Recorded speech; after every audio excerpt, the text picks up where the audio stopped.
Hello everyone, welcome to DNA coaching classes. तो जैसा कि आप लोगों ने कल देखा था साइंस में कि किस तरीके से मेटल जो होता है एसिड से रिएक्ट करता है, तो हमें क्या हाइड्रोजन प्रोड्यूस करता है। और इसी तरीके से बेस को भी देखा था हमने, बेस का रिएक्शन देखा था, पूरा एक्सपेरिमेंट के साथ देखा था किस तरीके से जो ऑपरेटर्स हैं लगाए जाते हैं और क्या क्या पहले मिलाया जाता है और किस तरीके से हमें वहाँ पे जो हाइड्रोजन गैस मिली थी उसको जब बर्न किया गया था तो पॉप साउंड की आवाज़ आई थी। तो इसी तरीके से हम आगे बढ़ते हैं अपने दूसरे रिएक्शन पे, यानी जब भी हमारा मेटल कार्बोनेट यानी मेटल का कोई कार्बोनेट हो, पहले हम समझाएंगे कि मेटल कार्बोनेट है क्या, और फिर मेटल के जब हाइड्रोकार्बोनेट जब किससे एसिड से रिएक्शन करते हैं तो क्या बनाते हैं या क्या रिएक्शन होता है, आफ्टर द रिएक्शन हमें क्या मिलता है। तो बात करते हैं, सबसे पहले देखते हैं कि मेटल कार्बोनेट होता क्या है। जैसे अगर बात करें मेटल कार्बोनेट, कार्बोनेट को जनरली आप लोग जानते हो CO3 माइनस माइनस माइनस, ये आयन से शो किया जाता है। और मेटल को, मेटल कल हमने देखा था, जिंक ले सकते हो आप लोग, सोडियम ले सकते हो प्लस में, है ना। तो इस तरीके से इसके साथ जो भी कॉम्बिनेशन बनेगा वो क्या होगा, हमारा मेटल कार्बोनेट का होगा। किसका होगा? मेटल कार्बोनेट, ठीक है ना। तो ये हो गया हमारा मेटल कार्बोनेट। और जब हाइड्रोकार्बोनेट की बात आएगी तो वहाँ पे HCO3 आ जाएगा। क्या आएगा? HCO3, इस तरीके से। तो ये हो जाएगा हमारा हाइड्रोकार्बोनेट, ठीक है ना। तो आगे मेटल होगा, फिर हाइड्रोकार्बोनेट। तो चलो, अब जब ये हमारा रिएक्शन करेगा किसके साथ, एसिड के साथ, जब ये रिएक्शन करेगा तो क्या प्रोड्यूस करेगा। तो पहले हम एक्सपेरिमेंट देखते हैं क्या हुआ है। तो सबसे पहले हम एक स्टैंड लेंगे, स्टैंड के अंदर ये देखो, ये हमारा ट्यूब है, टेस्ट ट्यूब है। 2 टेस्ट ट्यूब लेना होगा यहाँ पे, कितने? 2। एक हमारा टेस्ट ट्यूब होगा बड़ा और एक छोटा होगा। तो इसके अंदर सबसे पहले क्या करेंगे, एक फनल लगाएंगे और इस फनल के द्वारा डाइल्यूट HCl एसिड इसके अंदर डालेंगे, ठीक है। इस टेस्ट ट्यूब के अंदर HCl डालेंगे, हाइड्रोक्लोरिक एसिड डालेंगे, और इसके अंदर हमें सोडियम कार्बोनेट के क्या करेंगे, टुकड़े रख देंगे, सोडियम कार्बोनेट के टुकड़े। सोडियम कार्बोनेट यानी Na2CO3, सोडियम कार्बोनेट, जिसे हम वॉशिंग सोडा भी बोलते हैं। क्या बोलते हैं? वॉशिंग सोडा, यानी धोने वाला सोडा इसको बोलते हैं। तो इसे लिख लीजिएगा, ठीक है। ये इंपॉर्टेंट कॉमन नेम है, यानी साधारण नाम है जो पूछे जाते हैं, ठीक है ना। Na2CO3 washing soda. अब इसके अंदर वॉशिंग सोडा डाल दिया हमने, वॉशिंग सोडा। अब क्या हुआ, जब रिएक्शन हुआ HCl के साथ, यहाँ पे देखना आराम से, अभी बताएंगे इसको आराम से, पहले इसे समझ लेते हैं। रिएक्शन होगा, रिएक्शन के बाद जब इन दोनों का, HCl का Na2CO3 से रिएक्शन होगा तो कार्बन डाइऑक्साइड गैस जो होती है वो रिलीज होती है ना। और भी कंपोनेंट आते हैं, लेकिन पहले हम जो हमें जरूरी है उसको देखते हैं। और वो कार्बन डाइऑक्साइड गैस इस पाइप के थ्रू जाती है, ठीक है। ये कौन सी ट्यूब है? Delivery tube. क्या बोलेंगे इसको? Delivery tube. जो एक गैस को एक टेस्ट ट्यूब से दूसरे टेस्ट ट्यूब तक ले जाएगी, उसे क्या बोलेंगे? डिलीवरी ट्यूब बोलेंगे, ठीक है ना। अब यहाँ से ये गया, और हमारे पास एक और टेस्ट ट्यूब है जिसके अंदर क्या है? Calcium hydroxide. किसका सॉल्यूशन है? कैल्शियम हाइड्रोक्साइड का सॉल्यूशन है। इससे हम क्या करेंगे, इसको पास कराएंगे। किससे? Calcium hydroxide. Calcium hydroxide lime water बोलते हैं जिसको, क्या बोलेंगे? Lime water. Calcium hydroxide solution से पास कराएंगे, ठीक है। तो इस तरीके से पास कराने पर हमें मिलता क्या है? कैल्शियम कार्बोनेट मिलता है। क्या मिलता है? Calcium carbonate. तो इस तरीके से पूरा एक्सपेरिमेंट होता है। तो हमें यहाँ पे इसमें पता क्या चला कि जब भी कोई हाइड्रोकार्बन हो, चाहे वो कार्बोनेट हो चाहे हाइड्रोकार्बोनेट्स हो, किसी भी मेटल का, जब वो एसिड से रिएक्शन करेगा तो क्या बनेगा, हमें कौन सी गैस रिलीज होगी? कार्बन डाइऑक्साइड गैस रिलीज होगी, याद रखना। और साथ में जल भी निकलेगा, ठीक है, वाटर, और उसका सॉल्ट बनेगा। तो यहाँ पे हम समझाते हैं एक एक करके। चलो, सबसे पहले हमने क्या किया, सोडियम कार्बोनेट लिया। क्या लिया? Sodium carbonate. और जब उसे डाइल्यूट HCl के साथ रिएक्शन कराएंगे तो जो HCl है ये अपने आयंस में क्या हो जाएगा? मिल जाएगा, ब्रेक हो जाएगा। H+ आयंस भी, और ये भी आयंस आपस में ब्रेक हो जाएंगे, सोडियम, ठीक है, और एक CO2। इस तरीके से अपने आयंस में क्या होता है? ब्रेक हो जाते हैं, ठीक है। तो ये हमारा एक तो सॉल्ट बनाएगा, साथ में क्या बनाएगा? सॉल्ट, NaCl, सॉल्ट बना। और दूसरा hydrogen gas, carbon dioxide gas, sorry carbon dioxide, hydrogen किस में होता है जब मेटल से रिएक्ट करेगा एसिड, कार्बन डाइऑक्साइड गैस, और साथ में जल भी क्या होता है रिलीज होता है।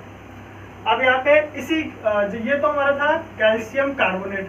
अब जब हम बात करेंगे मेटल हाइड्रोकार्बोनेट की, यानी हाइड्रोकार्बोनेट जब आ जाएगा, केवल वो कार्बोनेट था, इसमें क्या आ जाएगा हाइड्रोकार्बोनेट। जब भी ये भी जब रिएक्शन करेगा तो सेम टू सेम हमारा जो उत्पाद आएंगे है ना, प्रोडक्ट आएंगे सेम आएंगे, जैसे कि उसमें आया था जब हमारा कार्बोनेट रिएक्ट किया था, और जब हाइड्रोकार्बोनेट रिएक्ट करेगा तब भी हमारे जो प्रोडक्ट आएंगे वो क्या आएंगे सेम ही आएंगे। ठीक है, तो इस तरीके से। और ये कौन सा सोडा होता है, ध्यान से देखिए, NaHCO3, इसे क्या बोलते हैं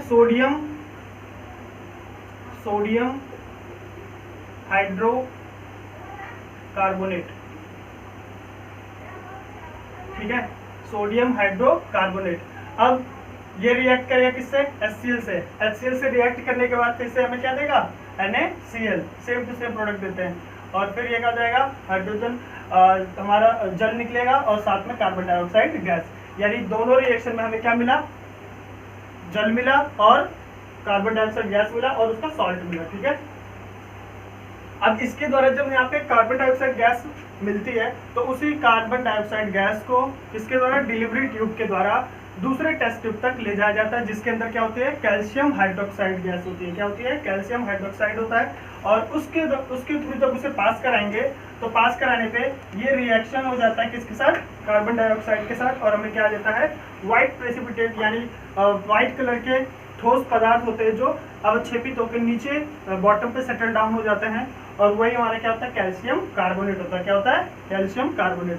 तो इस तरीके से ये रिएक्शन है, इन रिएक्शन को याद रखना है, बस याद हमें ये रखना है जब ये रिएक्शन करते हैं तो प्रोडक्ट हमारा क्या बनता है। ठीक है, इससे रिलेटेड क्वेश्चन वहाँ पे पूछे जाते हैं, कौन सी गैस निकल रही है, ऑप्शन दे दिया जाएगा hydrogen gas, carbon dioxide gas है ना, SO2 गैस, जैसे बहुत सारे गैस दे दिए जाएंगे, क्लोरीन गैस, आपको वहाँ पे चूज करना होगा कि कौन सी गैस वहाँ पे रिलीज होती है। ठीक है ना, तो अभी चलते हैं दूसरे। अब हम देखेंगे कि किस तरीके से हमारा जब एसिड और बेस आपस में रिएक्ट करते हैं। ठीक है, तो देखते हैं आगे।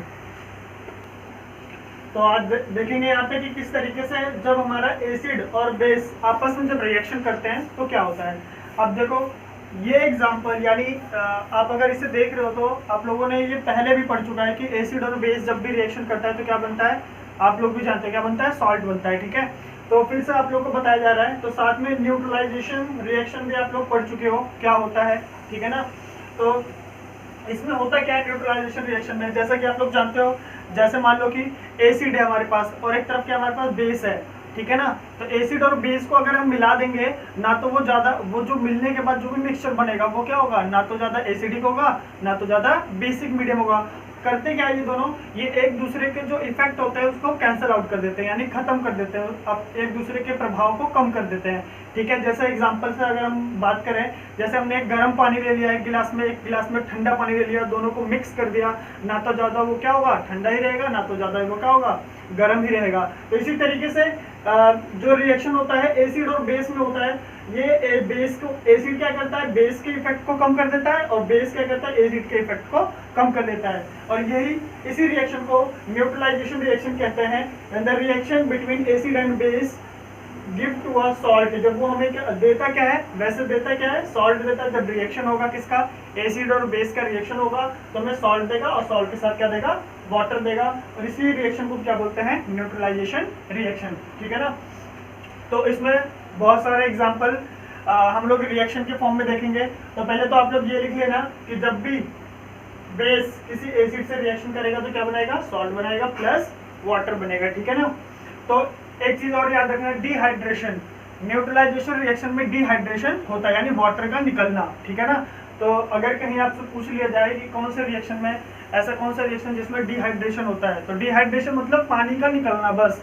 तो किसमें होगा, जब एसिड बेस से रिएक्शन करेगा तो वाटर तो निकलेगा ही, तो डिहाइड्रेशन प्रोसेस होता है। ठीक है ना, तो देखो यहाँ पे ध्यान से, पहला हम रिएक्शन देखते हैं। जब सोडियम हाइड्रोक्साइड को HCl से रिएक्शन कराएंगे तो होता क्या है, यहाँ पे सोडियम आयन में टूट जाएगा अपने OH- और Na, इसी तरीके से H आयन्स में टूट जाएगा और Cl आयंस में, ये इसके साथ ऐड जाएगा, ये इसके साथ, तो ये क्या बनेगा NaCl और यहाँ पे H2O वाटर बन गया, ठीक है ना। इस तरीके से क्या होता है, इसमें रिएक्शन होता है। और दूसरे में देखते हैं, दूसरे वाले एग्जांपल, बहुत सारे एग्जांपल है, हमें ज्यादा एग्जांपल आपकी बुक में केवल एक ही एग्जांपल दिया गया है, यहाँ पे 2 एग्जांपल और बता दिया, ठीक है, आप लोग याद रखना, ठीक है, आगे आपको काम में भी आएगा ये। तो देखो HCl है ना, HCl के साथ जब अमोनियम हाइड्रोक्साइड का रिएक्शन होता है, किसके साथ, अमोनियम हाइड्रोक्साइड, जब रिएक्शन होगा तो क्या मिलेगा, अमोनियम क्लोराइड बनेगा, सॉल्ट है ये, और साथ में जल निकलेगा। और इसी तरीके से जब एसीटेट का है ना, एसिटिक एसिड है, क्या है, एसिटिक एसिड, जब एसिटिक एसिड का NaOH से क्या करेंगे, रिएक्शन कराएंगे, ठीक है, तो हमें क्या मिलेगा, सोडियम एसीटेट, क्या मिलेगा, सोडियम एसीटेट, और साथ में हमारे क्या मिलेगा, जल मिलेगा, ठीक है। तो इस तरीके से ये रिएक्शन है एसिड और बेस का। एसिड और बेस में ज्यादा कुछ नहीं, क्योंकि आप लोग इसे बहुत शुरू से ही पढ़ते चले आए हो, तो आज के लिए केवल इतना ही, ये रिएक्शन याद रखना। तो आगे अब ऑक्साइड्स के साथ रिएक्शन हम देखेंगे, तो अगले लेक्चर में देखेंगे, तो आज के लिए इतना ही।